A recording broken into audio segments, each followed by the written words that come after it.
안녕하세요. 전국의 구독자 여러분.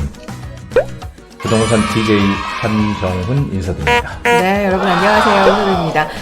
봄이 왔다고 말씀드린 게 얼마 전인데 이 절기 요즘에 그렇게 신경 쓰진 않지만 봄의 마지막 절기인 고구가 또 코앞으로 다가와서요. 고구. 고구. 네. 어떤 저도 뜻인지 아세요? 고구는 봄비가 내려서 네. 집들을 기름지게 한다는 거죠. 그래서 곡우. 곡우. 근데 참 생소한 말인 것 같아요. 그러니까요. 그죠? 근데 어쨌든 봄도 이제 막빠지고 여름도 다가오고 있다. 뭐 이런 뜻인 것 같습니다. 이제 봄이 다 간 건가요? 이제? 다 가진 않았지만 봄의 중간이죠. 그런데 곧 저기 앞에 여름도 좀 보인다. 뭐 이렇게 해석해 볼 수도 있을 것 같습니다. 근데 요즘에 가뭄이 진짜 심하다고 합니다. 특히 남부지방 쪽에 가뭄이 진짜 심하다고 하는데 이러면 농사 짓는 분들 너무 어렵지 않나요? 예, 맞아요. 농사 짓는 분들도 어렵고 또 요즘 올해 들어와서 또 산불이 왜 이렇게 많이 나? 그니까. 산불 참 안타까운 것 같아요. 제가 어릴 때는 네. 맨날 산에 나무 심자고 맨날 그랬는데 지금은 정말 나무들이 많잖아요. 근데 이젠 또 불이 나서 또 나무들이 다 타니 안타까운 생각이 많이 들어요. 맞아요. 봄철에 원래 좀 불조심 기간이 있잖아요. 워낙 옛날에 건조하다 불조심이 보니까. 있었죠. 그렇죠. 워낙 건조하다 보니까. 근데 올해도 또 어김없이 산불이 좀 크게 일어나서 너무나 안타까운 마음인데 아무튼 조심 또 조심 해야 될 것 같습니다. 자, 명언으로 좀 시작해 보겠습니다. 어떤 얘기 오늘은 들려주실까요? 예, 오늘은 고사성어입니다. 네. 다들 잘 아시는 고사성어. 뭐예요?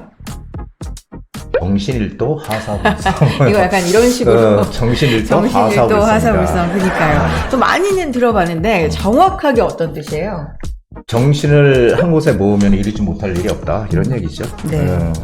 그러니까 한마디로 우리 속담에 뭐 호랑이한테 물려가도 정신만 차리면 살다 이런 얘기 그렇죠. 있잖아요. 그런 얘기 있죠. 정신을 집중하면 못할 일이 없다는 얘기입니다. 사실 이게 우리가 뭐 원하는 것, 이루고자 하는 것 이런 것들을 그냥 가만히 생각만 하고 있잖아요. 맨날 맘만 먹고. 사실 그러면 안 돼요. 그렇죠. 집중 딱 해서. 그렇죠. 네. 우리가 성공의 목표에 도달하기 위해서는 뭔가 이렇게 행동을 취하는 거예요. 행동을 취하는 게 우선이고요. 그리고 이제 노력을 해야 되겠죠. 행동만 또 취하면 안 되고 노력도 해야 되고. 그래서 자신의 삶에서 일어나길 원하는 모든 변화 같은 것들은 그것을 움직여서 실현을 해야지 일어나는 거죠. 그냥 가만히 있어 일어나는 거 아니죠. 아무것도 안 하고 있으면 아무것도 안 일어나는 거죠. 그렇죠? 성공하는 쉬운 방법은 없고요. 변화를 만드는 자신에게 이 성공은 달려 있습니다. 그래서 항상 말씀드리지만 새롭게 뭔가 도전하고 싶은 일이 있다면 뭐 큰 거부터 이렇게 막 그냥 거창하게 계획을 세우면 우리 항상 작심삼일이잖아요. 그런 거보다는 조그만 계획부터 하나씩 세워서 네. 올해 지금 벌써 이제 뭐 4월. 중순을 넘어섰지만 아직도 올해가 많이 남았으니까 더 늦기 전에라도 조그만 계획들 만들어서 새롭게 도전을 하시기 바랍니다. 그래서 항상 성공하려고 하는 목표에 우리 집중하는 우리 구독자님들 되시기를 바라겠습니다. 네. 정신일도 하사불성. 오늘의 명언이었습니다. 모든 일에 집중해서 긍정적으로 네, 성공을 좀 이뤄보자 라는 얘기고요. 세상만사로 가볼까요? 오늘 어떤 얘기 해볼까요? 세상만사 모든 일이 뜻대로야. 오늘은 한동안 좀 뜨겁게 달고 생긴데 그 패스권 패스권. 놀이동산 이런 데 그 패스권 아시죠? 네. 네. 그러니까 좀 비싸게 웃돈을 얹어서 네. 이제 사람보다 더 먼저 들어가게. 들어가고 네. 먼저 타고 막 놀고 이제 이런 권리죠. 이런 것들이 지금 논란이서 여론이 좀 뭐 뜨거웠다 이렇게 얘기를 하고 있어요. 그러니까 원래 놀이공원 가면 인기 있는 그 기구 앞에는 줄이 진짜 길고 많이 쓰죠. 거의 네. 뭐 길게는 몇 시간 기다려야 될 때도 있는데 저는 그냥 갑니다. 안 타고. 안 타고 기다리는 싫어해가지고 근데 많이들 기다리잖아요 사실. 그쵸. 애들 네. 데리고 가기 때문에. 근데 지금 이 논란이 이제 바로 그런 거죠. 패스권은 인기 놀이동산에서 판매하는 이제 프리미엄 이용권이라서 일반 이용권의 한 2배 정도의 가격이래요. 아, 그렇게 비싼가요? 예. 몰랐어요.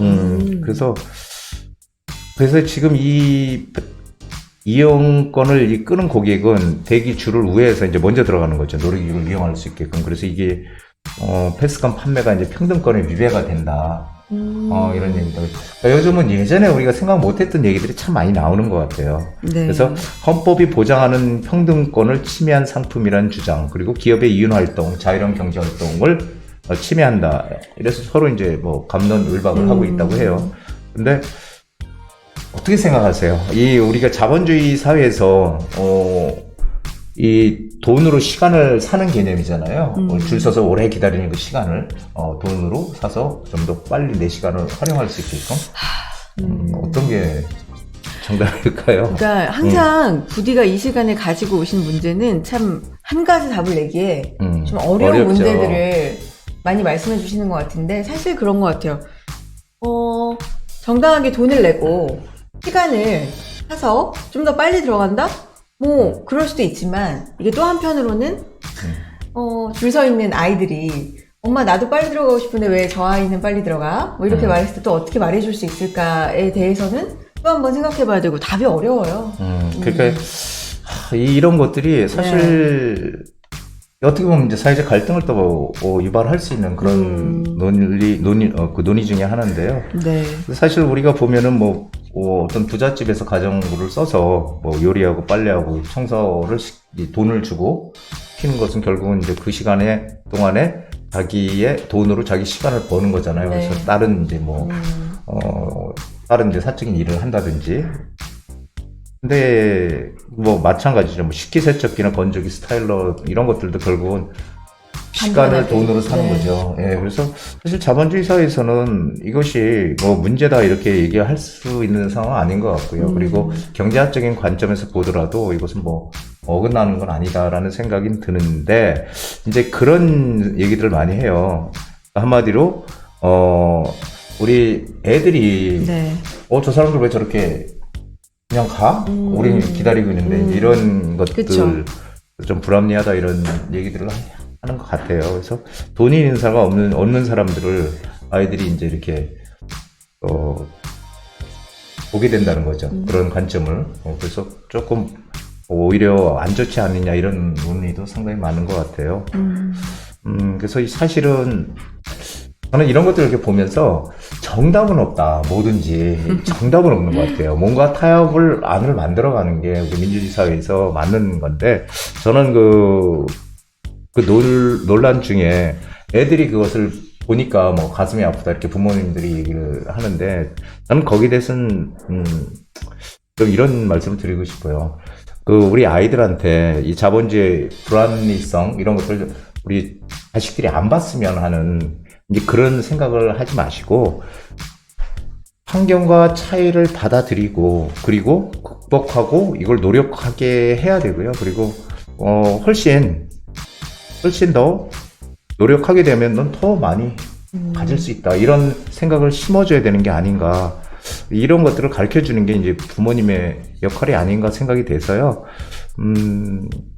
뭐 못 가졌다고 분노, 절망 이런 것들을 얘기할 게 아니고 좀 더 긍정적으로 그 아이들에게 내가 가지고 있는 것들 지금에 대한 감사하는 마음 이런 것들도 좀 키워주는 그런 것들이 상당히 중요하지 않을까. 저는 그렇게 생각이 돼요. 네. 그러니까 뭐 정답은 없지만. 네, 네. 자, 놀이동산의 패스권에 대해서 또 다시 한번 생각해 볼 수 있는 기회, 화두를 던져주셨고요. 좋습니다. 세미나 얘기를 좀 해볼까요? 어느덧 4월 말일 일정이네요. 네. 4월 말 일정입니다. 4월 27일 목요일이고요. 시간은 오후 2시부터고 지하철 강남구청역 인근에 있는 미래가치투자연구소에서 진행이 되겠고요. 어떤 내용으로 해주실지 좀 자세하게 설명을 부탁드릴게요. 우리가 투자라는 개념은 네. 사실은 돈이 많으면 뭐 정말 좋은 것 같지만 돈이 너무 많아도 또 문제가 생기니까 그 대신 내가 어느 정도 적당히 그래도 내 경제적인 자유를 얻을 수 있는 그런 정도의 돈은 있어야 된다고 생각이 돼요. 이제 그것을 얻기 위한 하나의 방법이 재테크인데 제가 항상 말씀드리는 거지만 지금 시기에 과연 우리가 어떤 방향으로 재테크를 해야 될까? 그것은 정책의 방향이거든요. 정책의 방향은 지금 재개발과 재건축에 쏠려 있는데 재건축은 돈이 많이 투자가 되지만 재개발은 상대적으로 작게 들어가는데 재개발도 이 타이밍이 상당히 중요해요. 우리 투자는 보통 뭐 타이밍 싸움이다 이렇게 네. 얘기를 많이 하는데 이 타이밍이 상당히 중요해서 어떤 타이밍에 들어가서 우리가 어떻게 빠져나올 것인가에 대한 그런 생각도 해야 되고요. 그리고 재개발이라고 해서 무조건 아무 곳이나 투자를 한다고 해서 이익이 극대화되는 것도 아니고 어떤 지역에 어떤 물건을 우리가 선점을 해야지 이익을 최대한 극대화시킬 수 있는지 이런 것들에 대한 궁금증, 제가 재개발을 오랫동안 해봤기 때문에 이론적인 거와 또 실무적인 거하고는 전혀 또 다른 것들이 상당히 많아요. 그래서 그런 것을 한번 여러분들에게 알려드리고 지금이 얼마나 재개발 투자의 중요한 시점인지 거기에 대해서, 그리고 우리가 오해하고 있는 잘못 알고 있는 그런 내용들, 뭐 현금 청산이 된다든지 뭐 대지지분 몇 평 이상이면, 그리고 권리사정 기준일이 과연 넘어가면은 과연 전부 다 현금 청산이 되는 건지, 그리고 어디에 투자를 했을 때 이익을 최대한 극대화시켜서 내 노후를 책임질 수 있는 그런 기회가 될지, 이런 것에 대한 전반적인 사항들을 콕콕 짚어드리는 시간 준비해 보겠습니다. 네.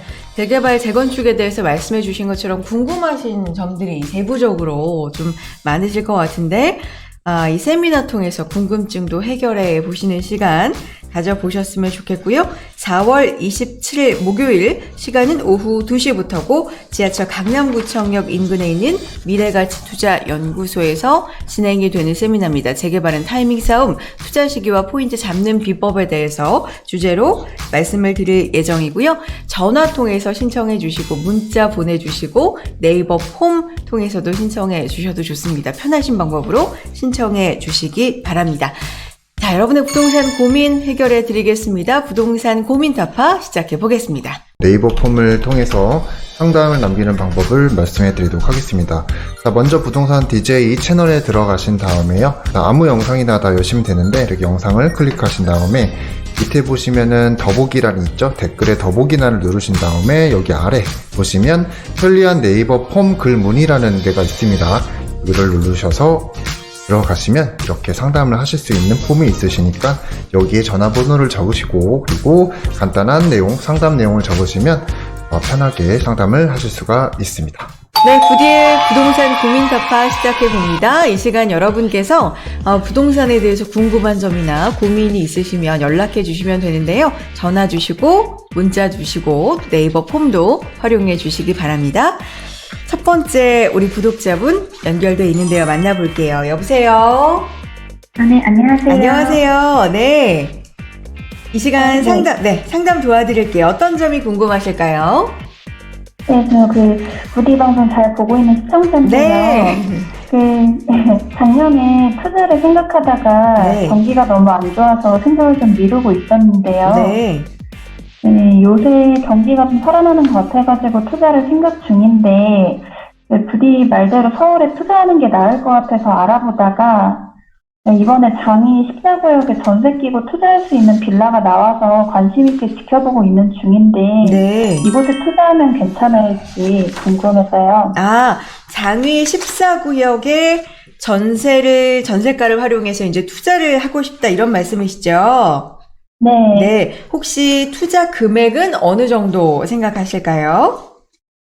3억 3천 정도로 투자 가능한 것 같은데, 제가 지금 가진 여유 자금이 한 2억에 대출 가능하면 1억 3천 정도 해가지고 그 정도로 생각하고 있어요. 실투자금 3억 3천만 원 정도 생각하시는 거죠? 네, 그렇습니다. 네네. 이곳을 장위 14구역을 보신 이유가 있을까요? 제가 근처 직장에 다니고 있어서 이 지역을 좀 잘 알고 있어가지고 네. 이번에 건축 심의도 신청했다고 얘기도 나오고 그래서 더 늦기 전에 들어가는 게 나을 것 같아서요. 그렇군요. 전화 잘 주셨고요. 투자하시기 전에 또 부디 의견 들어보시고 신중하게 한번 생각해 보셨으면 좋겠어요. 바꿔드릴게요. 네. 네. 네, 안녕하세요. 네, 안녕하세요. 네, 여기 장이 14구역, 오랜만에 장이동, 장이 여기가 뉴타운이죠? 예, 뉴타운으로 전체적으로 좀 바뀌는 곳이에요. 그래서 바로 위에는 이제 13구역이 있고, 그 다음에 이 앞쪽으로는 여기는 이제 11구역, 여기가 그 유명한 10구역, 여기가 이제 교회 하나 있죠. 그 교회가 상당히 조금 근데 여기가 이제 그 전체적으로 이쪽이 다 장이 뉴타운으로 해서 상당히 면적이 큰 곳이에요. 그리고 지금 말씀하신 대로 이 14구역은 재개발이 지금 이제 한창 진행이 돼서 이제 곧 사업 시행인가를 눈앞에 두고 있는 상당히 그래도 상대적으로 좀 빠르게 진행이 되고 있는 곳입니다. 그런데 지금 이 위치를 봤을 때 개발은 진행되고 있지만 이미 이제 프리미엄은 지금 다 붙어 있는데 여기 상월공역에서 이게 걸어서 갈 거리가 걸어서 간다면 상당히 그 거리가 멀어요. 거리가 상월공역에서 상당히 멀고 그래서 일단은 역세권이 아니라는 거죠. 역세권이 아니라는 거고 그리고 뭐 GTX 위쪽으로 가면 이쪽 이제 가운데 여기 GTX도 들어오고 역세권 개발도 하고 뭐 이런 호재는 있지만 이 14구역에서는 일단 거리가 멀죠. 예, 거리가 멀고 그래서 사실은 이게 뭐 엄청난 뭐 호재다 이렇게 얘기하기는 없어요. 얘기하기는 힘들어요. 그래서 지금은 사실 이쪽이 또 이제 좀 구릉지대거든요. 구릉지대라서 사실 좀 이렇게 좀 불편하죠. 어쨌든 다 완성이 되면 괜찮은데 중요한 거는 이미 여기는 재개발이 본격적으로 진행하는 곳이라서 이 프리미엄이나 이런 것들이 거의 붙어 있잖아요. 그래서 투자의 목적이라면 여기가 이제 투자의 목적인지 아니면은 이 거주의 목적이 큽니까? 투자의 목적이 큽니까? 투자 목적이요. 투자의 목적이라면 거주의 목적이라면은 조금 다른데 투자의 목적이라면 투자는 내가 일단 이익을 많이 낼 수 있는 곳으로 들어가야 되잖아요.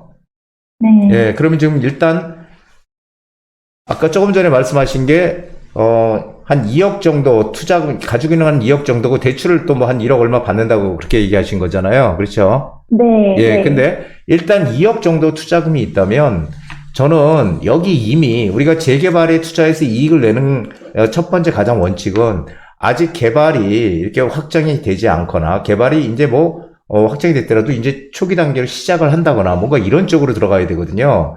그런데 네네. 여기는 이미 한참 진행을 지금 하고 있는 곳이라서 이미 상당 부분 가격이 올라 있는 상황이죠. 예, 그렇기 때문에 우리가 이익을 낼 수 있는, 차익을 얻을 수 있는 그게 상당히 작다는 거예요. 그래서 투자의 목적이라면, 그리고 또 하나는 여기는 서울에서 보면은 중심 지역은 아니거든요. 그렇죠?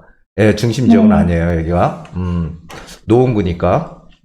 그래서 중심 지역은 아니고, 그래서 항상 이제 투자할 때 우리가 재개발 투자가 화두는 분명히 맞아요, 지금. 뭔가 생각은 지금 올바르게 판단을 하시고, 지금 진행을 하는 게 맞긴 맞는데, 저는 사실 투자의 목적이라면 서울의 중심 지역의 역세권이라든지, 그리고 가장 화두인 한강변, 역세권 이런 데에 한 2억, 요 남짓 투자로 얼마든지 2억 조금 뭐 더 들어간다면, 아니면 2억 선에서 얼마든지 투자할 수 있는 기회가 아직 충분히 있거든요. 그래서 그런 지역들은 진행이 곧 이어서 될 곳들이고, 그리고 또 지정은 뭔가 이렇게 되긴 됐어도 초기 단계인 지역들이 있어요. 그런 중심 지역으로 우리가 투자를 해야지 투자이익을 크게 얻을 수 있는 거지. 여기는 이미 가격들이 상당히 형성이 돼 있고, 그리고 또 중심 지역이 아닌 터라 가격 상승의 여력이 상당히 상대적으로 작다는 거죠. 그래서 저는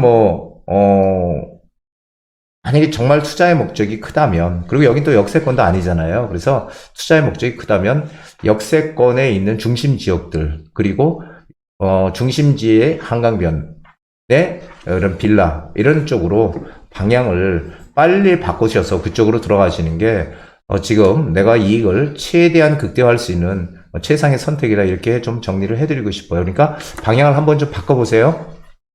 네. 투자의 목적이 좀 더 크시기 때문에 중심지나 한강변 쪽으로 알아보시는 게 좋을 것 같다라는 말씀이신데, 그러니까 전반적인 지금 투자를 생각하시는 방향을 잘 잡으셨는데, 맞아요. 지역적으로 지역이 다시 문제죠. 한번 그러니까 지금 양극화가 네. 점점 커지는 시기이기 때문에 네. 우리는 어쨌든 양극화가 커지는 시기는 중심축에 들어가야 되거든요. 그런 것들을 우리 유튜브를 사랑해 주시는 구독자님들이 꼭 아셨으면 좋겠습니다. 네. 자, 이렇게 상담을 도와드렸고요. 전화나 문자, 네이버 폼 통해서도 신청을 해 주시기 바랍니다.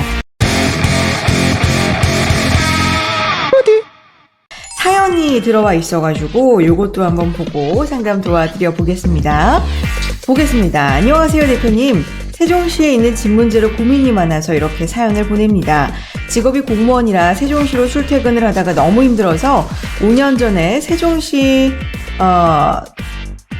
도램 9단지 풍경채 센트럴 아파트를 매입해서 살고 있는데 최근에 가격이 많이 떨어져 마음고생이 많았습니다. 이번에 다시 서울로 가게 돼서 집을 정리해야 할 듯한데요. 요새 가격이 다시 회복되는 것 같아서 집을 팔고 이사를 할지 아니면 전세를 주고 이사를 할지 고민입니다. 어떻게 하는 것이 좋을지 답변 부탁드립니다. 참고로 서울에는 집이 있습니다.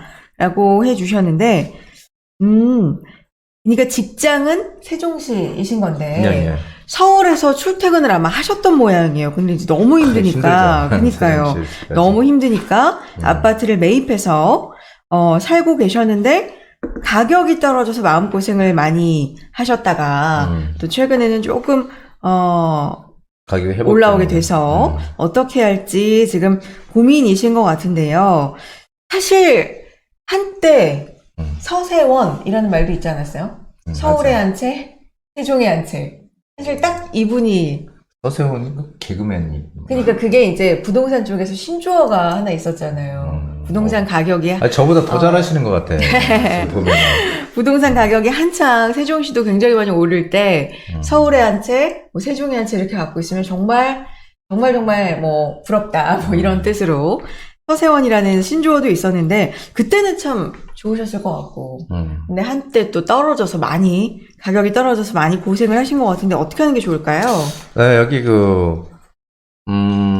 지금 이 아파트가 풍경채 센트럴. 이 아파트가 상당히 좋은 곳에 있는 아파트예요. 가만 보니까. 이 네. 도담동인데, 바로 밑에가 이제 정부 세종청사잖아요. 저기. 그래서 사실, 아직까지 세종시는 뭐, 이제 트램 계획들은 있지만, 아직까지 뭐 교통망이 이렇게 완성이 되는 것도 아니고, 아직까지도, 더 지어질 것도 많고요. 아직도 좀 개발이 끝나지 않은 곳인데요. 이 도담동은 상당히 위치도 좋고, 주변에 학교들도 있고, 상당히 뭐, 괜찮은 곳이에요. 그런데 이제 그리고 이제 여기가 정부 세종청사로 이제 대전 1호선, 대전에서 이제 세종청사까지, 여기까지 오죠. 세종청사까지 대전에서. 또 대전 1호선이 들어오거든요. 대전 1호선도 들어오고, 앞으로 점차적으로 뭐 좋아질 것 같아요. 어쨌든 교통 문제는 전체적으로 다 비슷비슷하니까. 그리고 입지는 뭐 상당히 좋은 중심 축에 있다 이렇게 보시면 되겠어요. 근데 가장 중요한 것은 이거죠. 세종시는 뭐 우리 행정수도로 이제 키우겠다 이렇게 얘기를 하고 있고, 실제로 행정수도잖아요. 그래서 앞으로, 그리고 상당히 또 가격도 많이 올랐던 것 중에 하나죠. 그런데, 지금 최근에 작년부터 가격이 많이 빠졌다가, 다시 지금, 세종시는 좀 뭔가 다시 회복하는 그런 분위기로 가고 있어서 아마, 지금 타이밍에, 전세를 팔고 서울로 가야 될지 이렇게, 생각을 하시는 것 같아요. 그런데, 이제 제가 말씀드리고 싶은 것은, 우리가 보통 부동산의 수요 공급에 대한 얘기들을 많이 하잖아요. 이 공급 앞에 장사 없다. 공급이 많으면 무조건 가격이 떨어진다. 이건 뭐 당연한 거잖아요. 그래서 세종시가 공급 물량도 많고 상당히 그랬는데 지금 23년이죠. 2023년도부터 공급 물량이 이제 줄어들기 시작해요.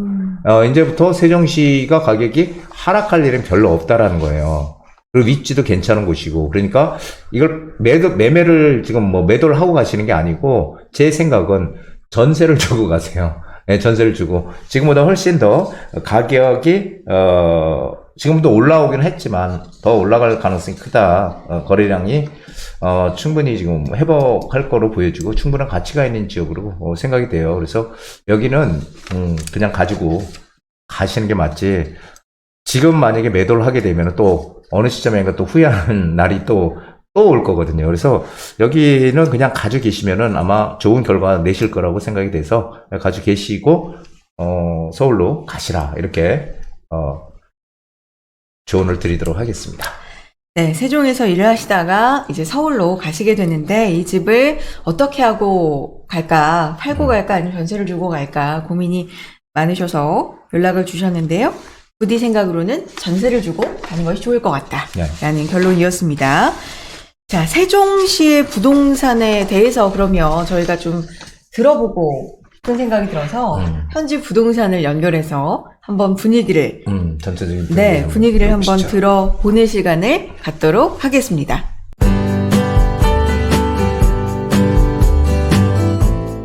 네, 세종시 현지 부동산 연결해 볼 텐데요.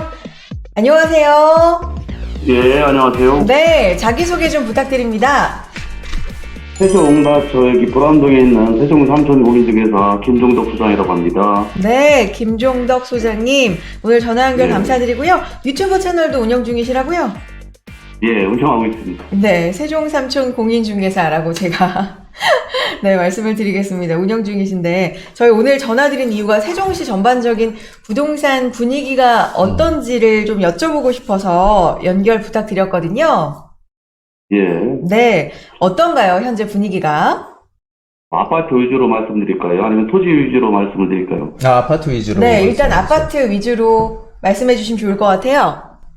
아파트는요, 2월 말부터 이 분위기가 바뀌었어요. 분위기가 바뀌어가지고 지금 뭐 5천에서 1억 정도 이상 올랐죠. 현 이- 매물가는 그렇습니다. 2월 매매도 많이 말- 일어나고요. 뭐가 많이 작년에 일어난다고요? 네. 매매가 많이. 아, 매매. 매매. 네. 예. 그게 서울도 마찬가지고요. 보니까 세종도 마찬가지네요. 그렇죠? 예, 그런 것 같아요. 요즘은 매매 좀, 건수가 한 2배 이상 늘은 것 같아요. 그러니까 그게 전체적으로 다 비슷한 분위기로 가는 것 같아요. 그러니까 세종시가 본래 공급 물량이 많았잖아요. 많았고 그렇죠. 그런데, 예, 그런데 이제 다시 이제 반등하는 그런 시기가 왔다고 저는 생각을 하는데 어떻게 생각하세요? 좀 이게 계속 이어질 것 같습니까? 세종시의 그 분위기가? 근데 뭐, 잘은 모르겠습니다만, 제가 볼 때는 예. 예전같이 과감하게 많이 오르는 경우는 없겠지만, 그래도 꾸준히 계속 올라가지 않을까 생각이 드네요.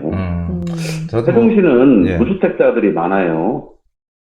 뭐, 젊은 세대들이 많고, 예, 그렇죠. 무주택자가 젊은 분들. 많아서, 예.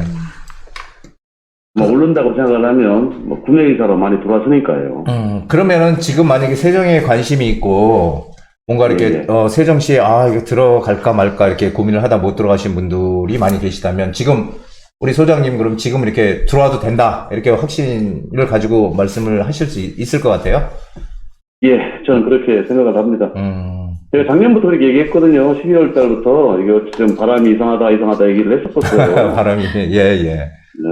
저랑 비슷하시네요. 제가- 예. 세종에는 호재가 많이 있잖아요. 그렇죠. 예, 맞습니다. 지방도시에 비해서. 또 경부, 제2경부고속도로도 이제 나죠. 그 다음에 국가산업단지죠. 와천리에 6월에 그 사업계획 승인이 나요. 예. 그리고 잘 아시다시피 국회 예정지가 예정돼 있고, 계속 그런 호재가 있어가지고, 가격 떨어질 수 없겠네요. 그럼. 예, 그렇죠. 활력을 예, 받을 오름 것 올랐지. 그래서 어쨌든 세종시는 뭐 그러면은 긍정적으로 앞으로 우리가 투자를 해도 된다. 예. 이렇게. 네. 예. 그럴 것 같습니다. 네. 갖고 계셨던 분들이 가격이 좀 한동안 떨어져서 심란해 하셨던 분들도 많을 것 같은데, 그런 분들도 예. 요즘에 말씀하시는 게 좀 바뀌었겠어요? 그럼 분위기가 달라졌다면? 바뀌었죠. 네. 매물 다 걷어들였죠. 그렇죠. 예. 네. 일주일 사이에 바뀌었어요. 제가 일례로 들으면, 네. 제가 있는 단지에 5억 5천에 34평이 나와 있었어요. 예. 막 팔아달라고 그랬는데, 손님을 모시고 갔더니, 집주인이 전화를 안 받으시더라고. 그러니까. 전형적인. 그지? 예. 하루 만에 5억 6천 달라고. 또 모시고 갔더니, 일주일 지나니까, 안 판다고, 6억 이상 내놓는다고, 그렇게 하시는 게 대부분입니다, 지금. 그러시구나, 지금. 네. 현실은 그래요. 진짜 생생한 얘기를 들려주신 것 같아요. 2월 말부터 분위기가 바뀌어서 매매 예. 거래 건수도 지금 2배 이상 늘어난 것 같고, 매물을 예. 걷어들이는 사례도 지금 늘어나고 있고, 이런 분위기를 전해주셨고요. 이게 뭐 과거처럼 아주 급등이라기보다는 꾸준히 이렇게 오를 것 같다는 게 소장님 생각이시네요. 예, 그렇죠. 네, 알겠습니다. 또 궁금하신 점 있으실까요? 아니, 됐습니다. 예. 네. 충분히 뭐. 네. 어쨌든 살아나고 있다, 시장이. 그러니까요. 오늘 너무 생생한 이야기 전화 연결 통해서 들려주셔서 감사합니다, 소장님. 예, 감사합니다. 네, 고맙습니다. 네. 네. 세종시에서 공인중개사 네, 사업을 또 하고 계시고 유튜브 채널까지 운영하고 계신 김종덕 소장님과 연결을 해봤습니다. 서울하고 약간 분위기가 비슷해요. 네, 비슷하고. 그러니까 항상 부동산 시장은 같이 이렇게 비슷하게 움직이는 것 같아요. 네, 저희가 세종에 대한 문의가 들어온 김에 또 전화 연결 통해서 세종시 분위기를 좀 들어봤고요. 다음 사연으로 또 넘어가 보도록 하겠습니다. 안녕하세요. 결혼한 지 5년 된 부부입니다. 돈을 모아서 이번에 자금이 5억 정도 생겨서 집을 장만하려고 하는데요. 주택 청약을 알아보았으나 생각보다 쉽지가 않고 집이 마음에 들면 가격이 비싸고 가격이 맞으면 마음에 들지 않아서 쉽지가 않습니다. 이번에 광명에 있는 광명 아크포레자이 위브 20평대를 보게 됐는데요. 주변에 개발 이슈도 많고 가격도 5억 중반대라서 대출을 조금 받으면 괜찮을 것 같아서요. 실거주하면서 투자 생각을 한다면 이곳이 어떨지 이야기 부탁드립니다. 결혼한 지 5년 된 부부이시고 5억 정도 이번에 열심히 모으셨네요. 그렇죠? 그렇죠. 5년 만에 5억. 그래서 이제 집을 장만하려고 본격적으로 생각을 하시는데 그쵸? 여러 가지가 다 맞아떨어지기가 쉽지가 않습니다. 그래서 좀 고민이 많으신 것 같은데 광명 아크폴의 자이 위브 20평대 어떨까요? 예, 바로 여기 그 광명이네요. 오랜만에. 광명 뭐 아시다시피 제가 예전에 광명은 경기도지만 경기도에서 서울 번호, 공이번호를 쓰는 지역이 두 군데가 있다. 그게 과천하고 광명이라는 얘기 많이 드렸어요. 그래서 광명 거의 서울급이다. 이런 얘기 많이 드렸죠. 그래서 광명은 뭐 아시다시피 이 광명 사거리 쪽으로, 그리고 사거리를 중심으로 해서 이 사거리 쪽과 이 위쪽, 여기가 다 지금 광명 재개발 진행 중이고요. 그리고 철산동을 중심으로 해서 이제 철산동 재건축들, 단지들 다 지금 진행을 하고 있는, 한마디로 재개발과 재건축이 동시다발적으로 일어나는 아주 대표적인 곳 중에 하나예요. 근데 이 아파트는 광명 사거리역, 철산역은 조금 거리가 있고요. 광명 사거리역하고 역세권은 분명히 아니에요. 역세권은 아니고 이제 마을버스를 이용해서 다녀야 되는 곳인데, 이게 아마 광명 아크포레자이 위브가 그 광명 뉴타운 이 재개발 한 16구역인가 아마 그럴 거예요. 그래서 여기가 이제 개발이 돼서 2021년도 이제 입주한 아파트로 알고 있는데, 그래서 세대수도 상당히 상당히 많은 세대수고요. 2000세대가 넘어가니까 상당히 많은 세대수를 기록하고 있는 아파트예요. 근데 그래서 저는 지금 집을 장만을, 결혼한 지 5년 돼서 집을 지금 장만을 하시려고 하시는 거잖아요. 그래서 저는 이 거주의 목적이 크다면 저는 무조건 여기 어떻게든지 들어가시라고 말씀을 드리고 싶어요. 왜냐하면은 이쪽 전체가 다 지역이 바뀌잖아요. 여기 낡은 이 동네들이 전부 개발이 돼서 새 아파트들로 결국 하나하나 다 들어올 거예요. 그렇게 되면은 상당히 지역이 싹 바뀌는 거겠죠. 물론 이제 한 가지 제가 아쉬운 거는 지하철이 조금 멀어요. 광명 사거리역까지 걸어갈 수 있는 거리는 아니거든요. 그래서 역세권은 아니라고 하지만 그래도 일단 내 집 한 채를 갖는 것은 필수거든요. 그래서 거주의 목적이 정말 크다라고 생각되시면은 저는 여기도 구입해도 충분히 가능하다, 괜찮다, 이렇게 저는 말씀을 드리고 싶습니다. 근데 이제 만약에 투자의 목적이 크다면 당연히 전세를 살고 그 돈을 서울적으로 재개발 지역에 투자를 하라고 말씀을 드리고 싶어요. 근데 그 이유는 뭐냐면은 여기는 이 아파트는 이미 이제 완성이 된 아파트잖아요. 그러니까 가격이 이미 형성이 돼 있는 거예요. 그렇죠? 전체적으로 가격이 좀 안 좋았잖아요. 지난해도 그렇고 계속 안 좋은 상황으로 가니까 조금 가격이 하락을 했을지 모르지만 결국 어느 정도까지 가격이 이미 형성이 돼 있는 아파트거든요. 그러면 우리가 이제 투자의 관점이 크다면, 투자라는 거는 아직 재개발이 뭔가 초기 단계로 진행이 될 만한 곳이라든지, 그리고 초기 단계지만 아직 진행이 뭔가 확실하게 되지 않고 있는 지역, 이런 쪽에 아직 프리미엄이 많이 안 붙은 지역들, 이런 쪽을 먼저 들어가야지 이익을 극대화할 수 있다는 얘기를 많이 드렸잖아요. 근데 여기는 이제 그런 면에서 조금 이제 아쉽다라는 거죠. 그래서 거주의 목적이 물론 가장 크다라고 생각하시면은 여기에 들어가세요. 그러면은 거주하면서 주변 지역들의 새롭게 아파트들이 지역 변화가 생기면서 가격은 올라갈 거예요. 그래서 거주의 목적이 크다면 무조건 저는 망설이지 마시고 과감하게, 예, 열심히 또 이렇게 돈을 이렇게 모아서 지금 내 집 장만을 하시려고 하는 거니까 꼭 장만하시도록 저는 뭐 응원하겠습니다. 네, 거주의 목적이 있으시면서 실거주 겸 투자 목적으로 생각하신다고 했으니까 들어가 보셔도 좋을 것 같다라는 의견이시고요. 자, 투자의 목적이 좀 전적으로 약간 크시다면 생각을 달리 하시는 게 좋을 것 같다. 이 부분은 의논을 또 잘 해보셨으면 좋겠습니다. 자, 이렇게 여러분의 부동산 고민 해결해 드렸고요. 여러분들 궁금한 점 있으시면 전화 통해서, 문자 통해서, 네이버 폼 통해서 신청해 주시기 바랍니다. 부동산 타임머신으로 넘어가 보겠습니다.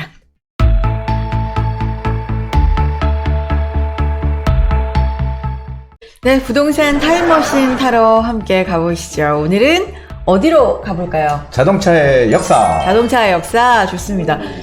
자동차는 진짜 일상적으로 늘 보는 건데 최초의 자동차가 뭘까? 이거부터 한번 가보는 겁니까? 네. 궁금하네요. 제가 어릴 때 네. 그거를 시발 택시라고 그랬어요. 지금 뭐라고 하셨어요? 아니, 이게 여기 아니고요. 네, 깜짝. 아니, 조금 아까도 시발 찍으니까 시발. 네, 시발점. 좋습니다. 아유, 괜히 오해하면 안 돼요. 알겠습니다. 사실 우리나라가 자동차 강국이잖아요. 맞아요. 그렇죠. 자동차 진짜 잘 만들고 수출도 많이 하고 근데 그 음. 자동차의 역사가 뭘까 했더니 대뜸 욕을 하셔가지고 좀 깜짝 놀랐는데 시발. 시발. 그렇죠. 근데 택시가 있었다고요? 예, 어릴 때 시발 택시라고 했던 것 같아요. 진짜 이거 발음 잘해. 계속 일부러 하시는 거 아니, 아니죠? 아니. 그래. 네. 국제 차량 공업사, 지프. 그러니까 미군이 쓰다가 윌리스? 맞나요? 윌리스 MB 지프들을 주워서 해체한 후에 그 부품을 다시 조립해서 제작했다고 하네요. 참 대단해요, 우리나라. 그렇죠. 와.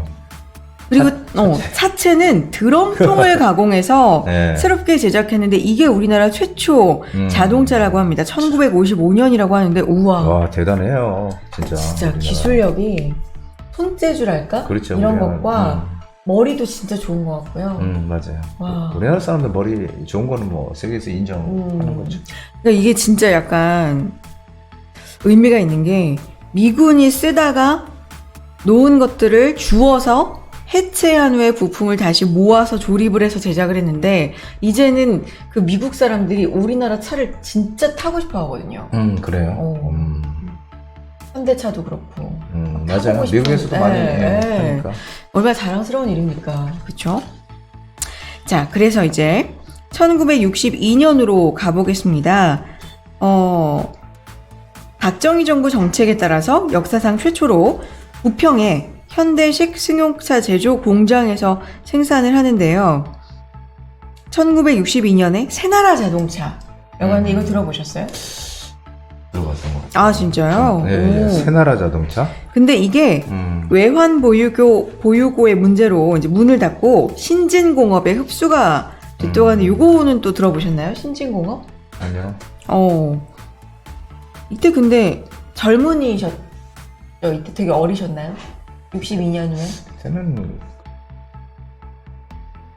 저는 이제 막 태어났죠. 그냥 관심이 없으실 수 있을 것 같고요. 그 다음부터 한번 볼게요. 네.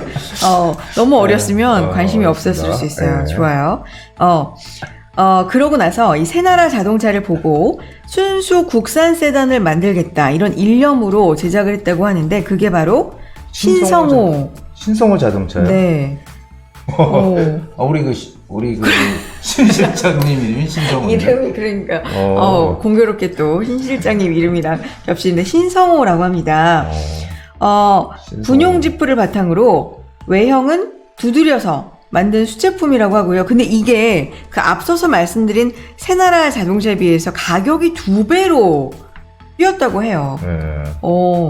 그래서 신진 자동차로 출발을 했다고 하고요. 왜냐하면 이 새나라 자동차에 뭔가 비리 문제가 있어서 신진공업에 흡수가 되면서 신진 자동차로 출발을 했다고 하고요. 이후에 일본에서 부품을 수입해서 조립을 했다고 하는데 여기까지도 좀 생소하시죠? 그럼요.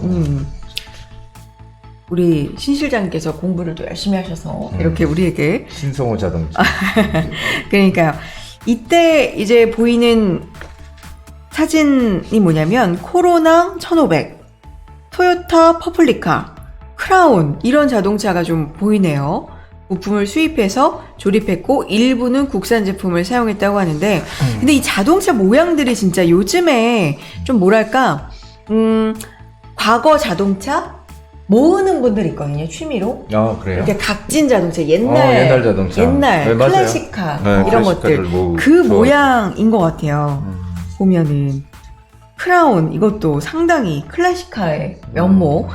이거 아마 클래식카 수집하는 분들이 이런 모양 보면은 되게 열광하실 것 같다는 근데 생각이 전부 다 처음 보는 드는데. 차들이 전부 모르는 차들이에요. 그러게요. 자, 그리고 나서 이제 우리나라 최초의 버스 상용차가 시작이 되고요. 이게 뭐 하동환 버스라고 하는데 진짜 생소한 거 많이 나옵니다. 그래요? 네. 규격화된 버스를 이제 대량 생산하기 시작하는데 이게 하루에 2대였고요. 베트남에 버스를 수출하기 시작하고 이게 대한민국 최초의 자동차 수출이라고 합니다. 베트남의 버스 수출 한 건이요. 그래서 이게 바로 쌍용차의 기틀을 세웠다고 하는데 이때 쌍용차의 최초 이제 기틀이 나오기 시작하는 거고요. 이제 여기서부터는 저도 압니다. 현대 포니. 포니. 저도 알죠. 그렇죠. 네, 진정한 포니. 국산차의 시작 현대 포니가 나오고요. 한국의 자체 기술 90%로 만들게 되고 국내외적으로 66만 대 정도가 팔렸다고 하는데 이거는 정말 이제부터는 뭐 많이들 들어보시고 아실 것 같아요. 현대 포니 아시죠? 알죠.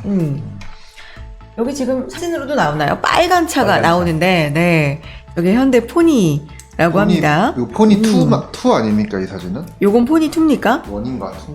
모르겠습니다. 여기 2라고는 안 나오는데 원일 거. 포니는 기억나세요? 그럼요. 알죠. 포니. 어떤 추억이 있으신가요? 아무 추억도 없어요. 근데 차에 관심이 없어가지고.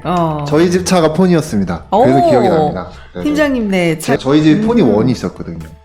어릴 때 저희 집 차여가지고 그때 좀 하셨군요. 아니요 그러지 않았습니다. 그건 이게 아니에요? 국민차여가지고 오. 그렇게 비싸지 않은 걸로 기억을 합니다. 나름. 국산 자동차의 그래서 전성시대가 이때부터 열리면서 네. 다양한 자동차가 국내에서 제작, 생산되기 시작했다라는 이야기인데요.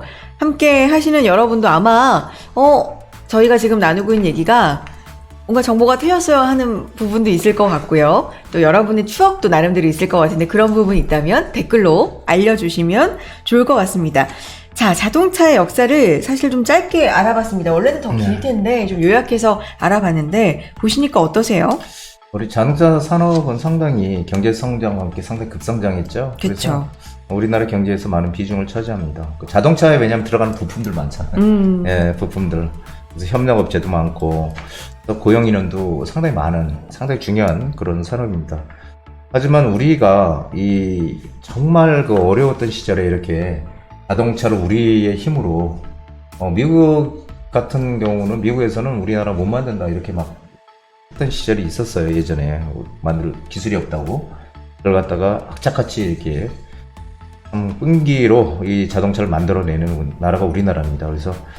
그래서 이 첨단 기술의 집약체 이 자동차 요즘 뭐 전기 자동차 진짜. 뭐 우리나라 자동차도 이제는 예전에는 뭐 안 좋았다고 하지만 지금은 뭐 외국차나 뭐 오히려 더 상당히 그럼요. 튼튼한 차들 많이 만들어내고 있어서 이런 그 자동차를 전 세계에서 우리가 팔고 있다는 것에 대해서 상당히 우리는 자긍심을 느껴도 충분하다 이렇게 생각이 되고요.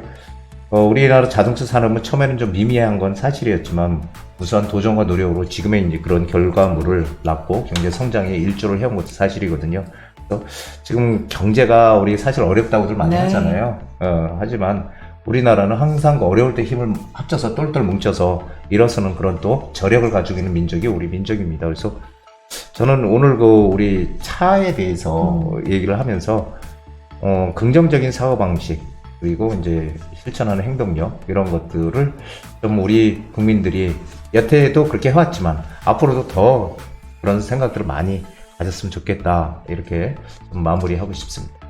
우리나라가 뭐 물론 따지고 보면 아직 고쳐야 될 점들도 물론 있겠습니다만 진짜 자랑스럽고 이런 점이 많아서요. 이런 얘기 할 때마다 뭐 애국심 이런 것도 좀 그럼요. 차오르는 것 같아요. 그게 우리나라에 있을 때 모르는데 네. 이제 외국에 나오면 네. 그 애국심 막 저절로 생긴다고 맞아요. 하잖아요. 그래서 상당히 우리나라에 단점이 없는 뭐 그런 사람은 어디 있겠어요. 그럼요. 그런 나라도 없고 하지만 저는 상당히 우리 나라에 대한 그 자긍심을 저는 상당히 가지고 있거든요. 여러분들도 우리 대한민국에 대한 자긍심 가지셔도 뭐 충분히 네, 그럼요. 하다 이렇게 생각이 네, 듭니다. 네. 오늘은 자동차, 우리나라 자동차의 역사에 대해서 한번 알아봤습니다. 재밌었네요. 자동차에 대한 타임머신이었습니다.